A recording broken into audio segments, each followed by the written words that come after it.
ఆ సైడ్ వాళ్ళందరూ కూడా ఏకపక్షంగా రేపు మళ్ళీ 1/4 మెజార్టీ తీసుకొచ్చి ఈ రాజ్యాంగాన్ని పూర్తి స్థాయిలో మార్చి ప్రభుత్వాన్ని కాదు భారతదేశాన్ని వేరే వారికి కుదబెట్టేటువంటి పరిస్థితి తీసుకొస్తా ఉన్నారు ఈ యొక్క బీజేపీ ప్రభుత్వం.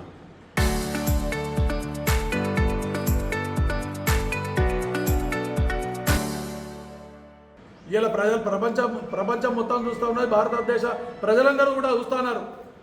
మోడీ గారు ట్రంప్ గారి యొక్క మాటలకు ఏ విధంగా బెండ్ అయిపోతూ ఉన్నారు, ఏ విధంగా నోరు మెదపకుండా కనీసం ఇంత పెద్ద యుద్ధం జరుగుతున్నా కూడా నోరు మెదపకుండా ఉన్నారంటే ఇలా అగ్రదేశమైనటువంటి నాయకుడు ట్రంప్ గారి యొక్క వాళ్ళ మోచేతి నీళ్లు తాగేటువంటి పరిస్థితిలో ఇలా వీళ్ళు ఈ ప్రభుత్వం ఉన్నారు. మా కాంగ్రెస్ పార్టీ నాయకులు అగ్రనాయకులు ఖర్గే గారు కానీ, రాహుల్ గాంధీ గారు కానీ, ప్రియాంక గాంధీ గారు కానీ, ఇలా రాజ్యసభలో నిన్న కేసీ వేణుగోపాల్ గారు కానీ మీరు అయ్యా 2023లో తీసినటువంటి మహిళా బిల్లును మళ్ళీ తీసుకురండి, మేము మద్దతు ఇస్తామని అంటున్నారు. 543 పార్లమెంట్ సభ్యులకే మీరు సేమ్ హ్యాష్గా తీసుకురండి అంటే అది దేరు మహిళా బిల్లుకు. ఎందుకంటే వీళ్ళకి ఇష్టం ఉంటుంది కదా. ఇది ఒకవేళ నిజంగానే మహిళల మీద మీకు మోడీ గారికి నిజంగానే వారికి గౌరవం ఉంటే మహిళలు ఖచ్చితంగా వాళ్ళు రాజకీయంగా ముందుకు తీసుకురావాలి, రాజకీయంగా ప్రాతినిధ్యం ఇవ్వాలనుకుంటే 2023లోనే మీరు 33% ఇలా మహిళలకు ప్రాధాన్యం ఇచ్చి 2024లో మీరు ఎన్నికల్లో ఈ ప్రకటించేటువంటి అవకాశం ఉండే. ఈ ప్రొపగండా ఏదైతే ఉన్నదో ప్రతిపక్షాలు ఈ విధంగా వేసుకునే మహిళా సంఘం అసలు మహిళలకు గౌరవించేటువంటి పార్టీ ఇలా కాంగ్రెస్ పార్టీ ఒకటే, కాంగ్రెస్ పార్టీ మాత్రమే.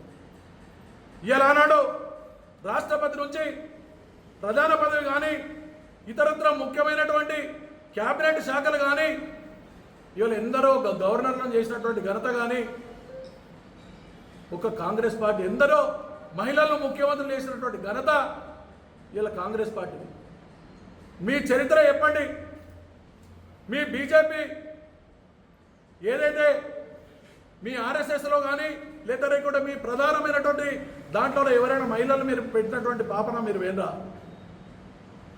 మహిళలంటే పూర్తి స్థాయిలో గౌరవం ఉన్నటువంటిది కాంగ్రెస్ పార్టీ. ఎందరో మాననీయులు కాంగ్రెస్ పార్టీ అధ్యక్షులుగా, ప్రధానమంత్రులుగా, రాష్ట్రపతులుగా, గవర్నర్లుగా, ముఖ్యమంత్రులుగా చేసినటువంటి ఘనత ఇలా కాంగ్రెస్ పార్టీ. మీరు ఏదో కళ్ళబొల్లి మాటలు చెప్పి ఈ మిసుగులో మేము రాజకీయ కుతంత్రం నడిపించి ఈ భారతదేశాన్ని ఇంకా ఒక ముసుగులో ఏలి మేము ఈ రాజ్యాంగాన్ని మార్చి అతలాకుతలం చేయాలనేటువంటి పరిస్థితి మత పిచ్చి పట్టి, కుల పిచ్చి పట్టి మీరు చేస్తున్నటువంటి ప్రక్రియలు ఏవైతున్నాయో ఇలా ప్రజలందరూ కూడా గమనిస్తున్నారు. మీ మాటలు ఎవరు నమ్మేటువంటి పరిస్థితులు లేరు. కాంగ్రెస్ పార్టీ కానీ ప్రతిపక్షాలన్నీ కూడా ఒకటే డిమాండ్ చేస్తూ ఉన్నాయి, చేసినవి కూడా. ఇలా పాత పద్ధతిలో మీరు ప్రవేశపెట్టండి, మేము మద్దతు ఇస్తాం. ఇది ఇవ్వాలనే కాదు, మహిళా బిల్లు 2023లోనే ఆనాడు కాంగ్రెస్ పార్టీతో సహా అన్ని ప్రతిపక్షాలు కూడా మీకు సహాయం చేసి ఆ బిల్లును పాస్ చేసేదానికి ఏకకంఠంతో 2023లో మీరు పెట్టిన బిల్లును పాస్ చేయడం జరిగింది. లోక్సభలో కానీ రాజ్యసభలో కానీ మీరు 2024లో ఎక్కడాది ఆ బిల్లును మన మహిళలకు మళ్ళీ చేసేటువంటి వారమైనటువంటి ఉద్దేశంతో ఆ బిల్లును అనగదొక్కి దాన్ని కులగణన జనగణన చేయకుండా ఆపి ఆ బిల్లును అనగదొక్కినటువంటి పరిస్థితి ఇలా మీరు తీసుకొచ్చింది కాదా? బీజేపీ ప్రభుత్వం తీసుకొచ్చింది కాదా?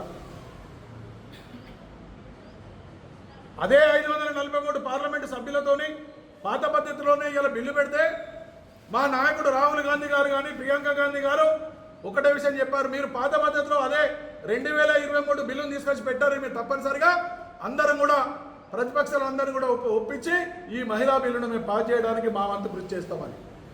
ఆ రోజు 2023లో మద్దతు ఇచ్చినటువంటి కాంగ్రెస్ పార్టీ ఈరోజు ఇవ్వకపోవడం కారణం ఏంటి? మీరు చేసినటువంటి ప్రక్రియ ఏంది? అసలు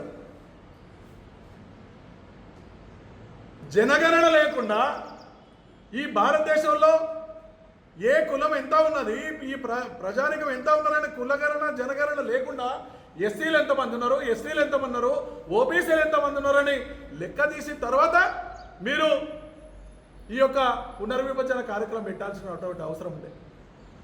ఇలా 2026 వరకు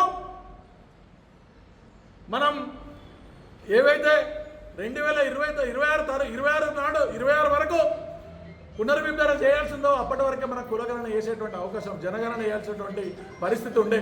2021లో ఆ రోజు కరోనా వల్ల జరిగిన తర్వాత మళ్ళీ ఇవాళ ఏమైంది, 2026లో మీరు కులగణన చేసిన తర్వాత పునర్విభజన పోయి ఆ తర్వాత మహిళా బిల్లు పెట్టాలని చెప్పి పెద్దలందరూ కూడా చెప్తున్నటువంటి పరిస్థితి. ఏదైతే కుయుక్తులున్నాయో ఇలా భారతదేశం అంతా గమనిస్తూ ఉన్నారు. ఎవరి ఇస్తా ఎంత అని తెలియకుండా ఎస్సీల శాతం ఎంత, ఎస్టీల శాతం ఎంత, ఓబీసీల పరిస్థితి ఏందో తెలిసి ఆ రిజర్వేషన్స్ అయినాక మీరు జనగణన చేపట్టిన తర్వాత అప్పుడు పునర్విభజన చేసిన తర్వాత మహిళా బిల్లు పెట్టేటువంటి అవకాశం. ఇలా దీనికి కాదు, 33% ఆల్రెడీ 2023లో మీరు ఏకపక్షంగా అన్ని పక్షాలు కూడా కలిసి మీకు బిల్లును అప్పచెప్తే చేయలేని దద్దమలు ఇలా బీజేపీ ప్రభుత్వం. ప్రజల్లో పక్కదారి పట్టించి ప్రజలలో ఏమో ప్రతిపక్షాల మీద బురదలేటువంటి కార్యక్రమం చేస్తున్నారు. ఖబర్దార్ బీజేపీ నాయకులారా, వీళ్ళ అన్ని జిల్లాల్లో కూడా ఇతరత్రంతా కూడా ద్వితీయ శ్రేణి నాయకులందరూ కూడా ఇటువంటి కార్యక్రమాలు చేస్తూ ఉన్నారు. మీరు వాస్తవాలు తెలుసుకోండి. వాస్తవ పరిస్థితులకు కాంగ్రెస్ పార్టీ ఎప్పుడూ అండగా ఉంటుంది. ఈ దేశంలో మహిళలను అండగా ఉండేటువంటి పార్టీ ఒకటి కాంగ్రెస్ పార్టీ అని చెప్తూ ఇటువంటి కార్యక్రమాలు చేస్తే బాగుండదని ఇటువంటి కార్యక్రమాలు పూర్తిగా మేము తీవ్రంగా కాంగ్రెస్ పార్టీ పక్షాన ఖండిస్తా ఉన్నాం.